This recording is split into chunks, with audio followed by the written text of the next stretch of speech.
Читаем у камина — новый проект Рязанской епархии. Рекомендации по возможности не покидать дома в период самоизоляции и закрытия многих учреждений изменили привычный ритм жизни. Но интернет и современные средства связи позволили найти выход из сложившейся ситуации. Так в епархиальной библиотеке решили провести цикл небольших литературных видеовстреч. На наших глазах зимние темные вечера начали заметно уступать место светлому времени суток. Кто-то вспоминает маленького принца из сказки Экзюпери, который сказал, что когда станет очень грустно, хорошо поглядеть, как заходит солнце. Однажды на своей маленькой планете он за один день видел заход солнца 43 раза.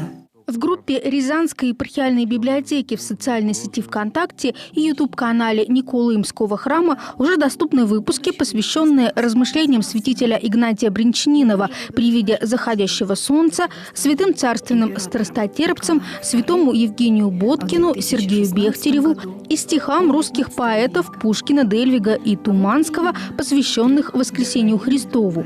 Как говорят создатели проекта, рассказы о писателях, поэтах и интересных книгах открывают новые грани пространства литературы. Они дарят каждому вечеру, ставшему литературным, настоящую атмосферу уюта. Уже подготовлено 11 выпусков для желающих расширить свой кругозор и провести вечер приятно и с духовной пользой.